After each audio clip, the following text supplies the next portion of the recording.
On my most recent trip to South Africa, I was a guest at Cliff Central, where Gareth Cliff has his studios in Gauteng. Of course, Gareth Cliff is a very well-known personality in radio and media in South Africa. We had a frank conversation in the Indaba Conversation with Chris, and this is what follows on Cliff Central. I hope you enjoy it, and this audio quality, which is a bit better than the live broadcast was. Thank you very much for your patronage, and my thanks to Gareth Cliff, both for interviewing me and for being my guest. Hey everybody, welcome back to Chris Wyatt Reports. This is Colonel Chris Wyatt here in Johannesburg with none other than Gareth Cliff. Gareth, how's it going? Good to see you. Good to see you. Very good. We just had a conversation on his program. It was Lekka. I enjoyed it. I hope you enjoyed it as well. It was good. It was very, very good. So you've got a lot to say about a lot of things. That's why it's nice to talk to you. Well, thanks. I appreciate that. Some people don't like that. Those are exactly the people that we don't like. You know, they say that when you're taking flak, it means you're over the target. That's probably right, both in military terms and in terms of saying what you've got to say, right? Exactly. So Gareth, I have viewers all across the world. About half my audience is South African, and I think pretty much everybody in South Africa has heard of you, knows about you from your days in radio and what you do now. But a lot of people around the world don't know about you. Did you first come to prominence in the media sphere with 702? Is that where you started? I started doing commercial radio at 702. I was already on campus radio before that. I did that too, campus radio. Yeah, and got fired there. Oh, I didn't get fired. I was doing outrageous stuff, and it was... Rumor has it, I was going to ask about that. I should have got fired. I was, for the right reasons. Then I did a show on 702 for a while, took over from the legendary John Burks, who really was a massive influence on South African radio. And then after that went to 5FM, which is a commercial music station, because I was talking to people on 702 who were double my age. My parents' friends would say, "Hey, great show this morning."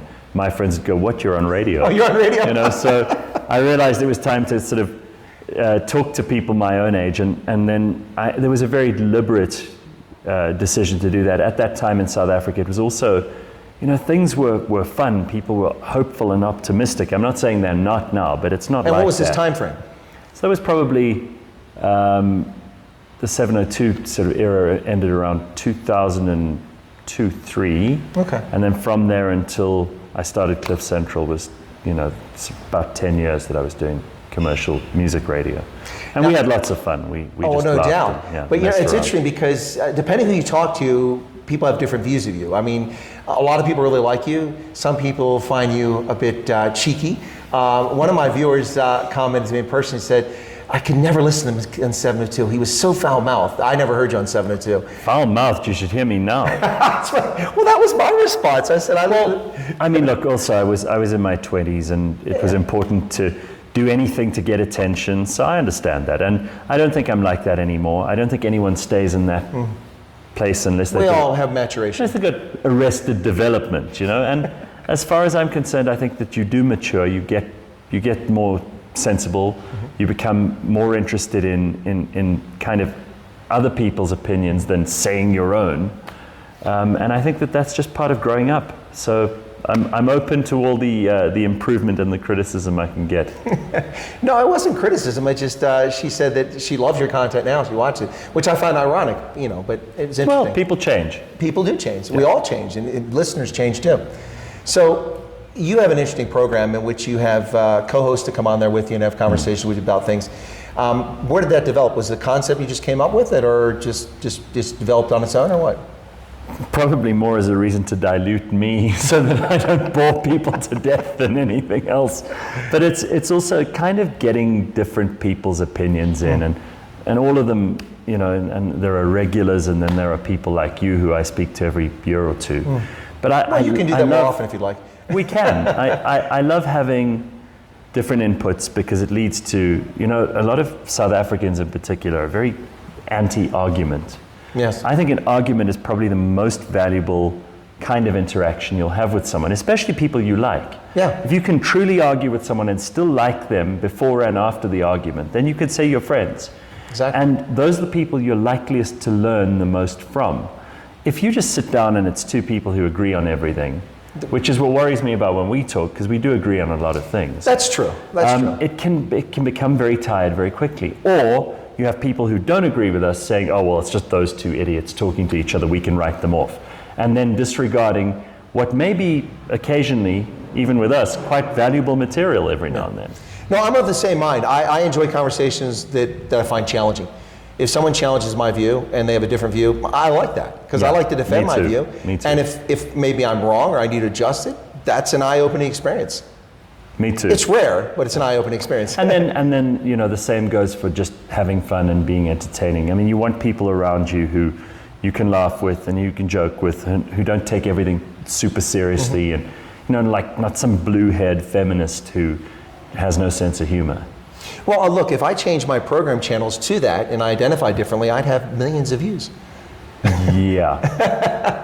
But let me ask you this question. I mean, to self-identify, and we're not talking about sexual orientation or gender, no, but self-identification politically, would you identify yourself as a libertarian, a conservative? This is a really difficult question. I think it is a difficult question. That's why I asked it. I mean, on certain things. You used to be kind of liberal, didn't you? I still am on very many things. I don't really have a dog in the fight for gay marriage. Yeah. Go ahead. You know, I really don't. I don't mind about people identifying as whatever they want to identify as, or whatever they want to do. It's not a big deal to me. Yeah. Where I have a problem with that stuff is where you impose upon me certain kinds of speech. And I think, you know, it was Chesterton who said, if you are in your 20s and you're not a liberal, you don't have a heart. Right. And if you're in your 40s and you're not a conservative, you don't have a brain. Right. And I think that's about right. I mean, I found what I've started to appreciate more, and this is possibly a reason why some people really didn't like me in the beginning, and I can understand it now with the benefit of hindsight. I was very hard on religion because I was a militant, outspoken atheist for a very long time. You know, in the mold of kind of your Sam Harris and Christopher Hitchens and Richard Dawkins, because I found those people to be my intellectual heroes of the time. What I've come to realize now is that actually religious people are probably our best allies in the fight against complete nutcase wokeism. And I would rather be on the side of a fundamentalist Christian or an Orthodox Jew than I would be on the side of a trans activist, frankly. Or worse still, those people who believe that everything is a social construct and that nothing is true. You know, Frantz Fanon type stuff. You really can't live life according to that philosophy. It doesn't work. So when you ask me if I'm a conservative or a liberal, there are still certain things that I'm kind of conservative about. And among those things are, you know, family values. Sure. The environment, frankly. I think I'm a conservative when it comes to that stuff. I like the idea of less government. So you could argue that I'm a libertarian. But libertarians have disgraced themselves in many ways recently. They have. And to have this idea, especially in a country like I live in, South Africa, where if you become too much of a libertarian, you're actually just hiding your head in the sand. Fine, I've got solar, I've got a borehole, I don't have to worry about this. I get my groceries from X, Y, and Z. I've got a gun. You know, you insulate yourself from certain social responsibilities and civil responsibilities. I don't think that that's a very responsible way to live. I don't either. I think, you know, we live is an island. We live in human communities, whether you want to or not. If you want to be isolationist, you can do it to a degree, but you're still dependent on society one way or another, whether you like it or not. I'm definitely... Unless you're the Unabomber and you live in Montana. No, you see, again, you get these weirdos in South Africa too. I'm definitely not a leftist. Yeah. No, that's pretty clear to me. And I asked the question because I don't think there's a label I could throw on you. And I'm a center-right conservative, but that's not entirely accurate either, because I believe in traditional liberal values. Free speech, freedom of assembly, those are liberal values. Those are liberal. Oh no, these days they're conservative values. Well, they have become conservative values, but they're so from the liberal tradition. Like if you ask me what the thing is that I've always believed in the most, yes, and it's been like a bit of a sacred cow to me, it was freedom of speech, and it remains freedom of speech. It should be. Within, you know, you don't have any limits in that in the US, but here in South Africa we have hate speech laws. They're trying to bring them in. Well, I think they're an abomination. If people are so offended by the use of the K word, then they've got an issue. I realize the historical significance of it, but the way you normally deal... Same goes to the N word in America. Exactly. The way you normally deal with people who are antisocial or use such is you ignore them. You ostracize them. Stay away from them. Or they do you the favor by using that terminology of letting you know that this is not someone you want to spend a whole lot of time with. Exactly. So It's not the role of the state to prosecute someone for speech. Would you rather have the government come into private speech? No. And actually tell people that because you've said X, Y, and Z, you should go to jail? No. And would you rather have them eavesdropping on you so that they can find things that they can nail you for? Or would you rather have your friend speak honestly and then realize, hang on, that's not really a friend I want? Yep, exactly. I think the latter is far more persuasive. We're 100% in agreement on that. And I find it very frustrating when states try to limit speech. And we're seeing in America now, we have freedom of speech guaranteed by the First Amendment. And these are inalienable or unalienable, depending the same word, same meaning.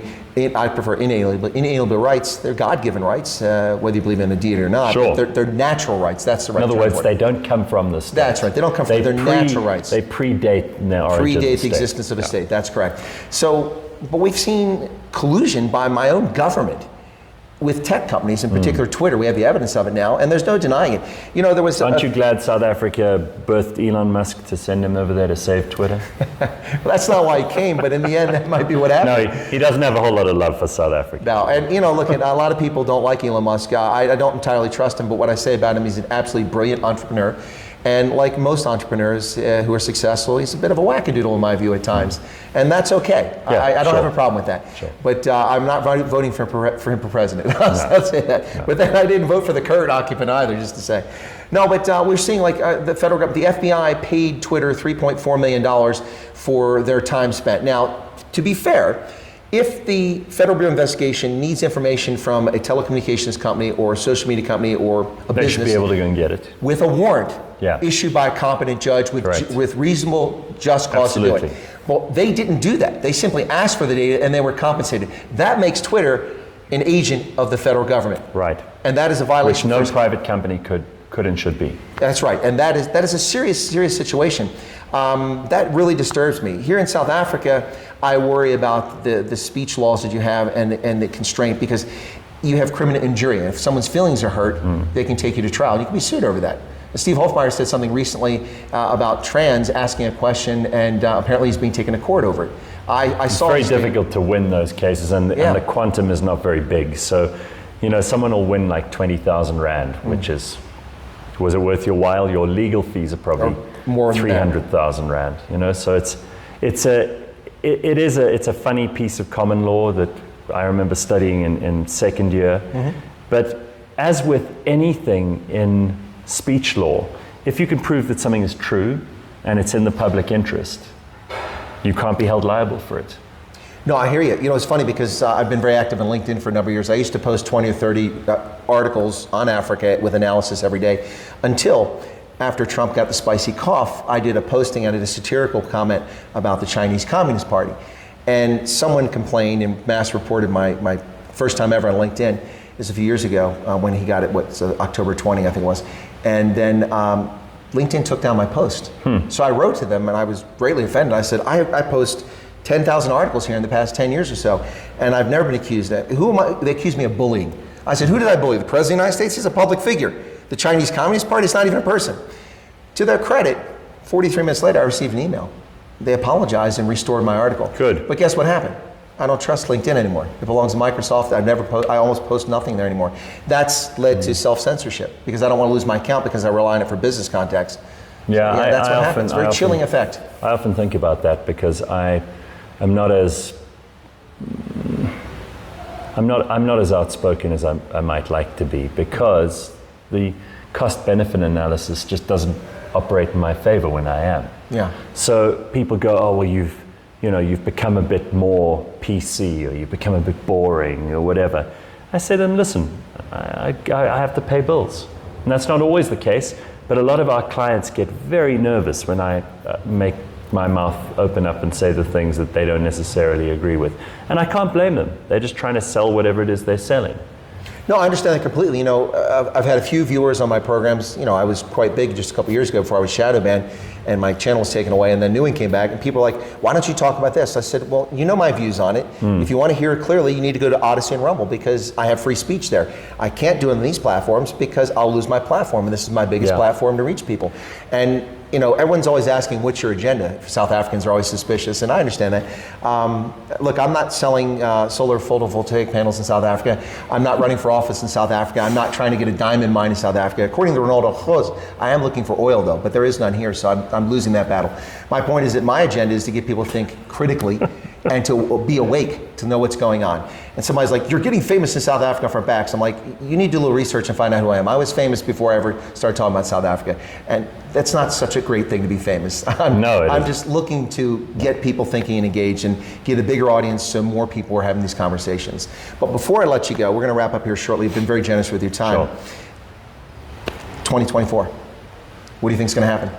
Are we going to have an election first? Will the state of disaster? We'll have an election, and there will be coalition governments, and it's going to get very messy. Yep. And this is the place in the world where I can make the most difference. It's the place in the world where I want to live. And I will continue to do, hopefully, as much of those two things, living here and having a good life here and making a difference, as I possibly can. That's all I can do, and where I can be helpful and where I can be useful, I will. One thing I will not do is go into politics. Smart move. But now, I'll be able to hopefully have a positive influence and things. Now, on the opposite side of the Atlantic, I seriously contemplated a run for the Senate in the last election. Then I saw 18 Republicans stand up, and I'm not from Pennsylvania. I don't know enough people to have that impact. If it just been one or two, I might have considered it. But this next time around, did Dr. Oz. Oh gosh, that was the seat I was going to run for. Now look who it is now, John Fetterman. Oh my God! Didn't he bring a convicted criminal to the State of the Union? Yes, he did. Just a disaster. All right. Such an embarrassment. And I mean, is he even like? Is he there? Yeah, he's not there. He's not there. He's not there. He hasn't been there as the. But it's a photo finish between him and Joe Biden, right? Oh gosh, you know they could have a, it used to have Ramon Cabinet had tea with Helen. Yeah. They could have tea with John and Joe. Yeah. Coffee with John and Joe. Two people slobbering all over themselves. Coffee with John and Joe. Good God. Thank you. Anyway, well, thanks a lot, Gareth. We'll talk again soon. Appreciate your time. Good to see you. Thank you, Chris. Right. Gareth Cliff. Good stuff.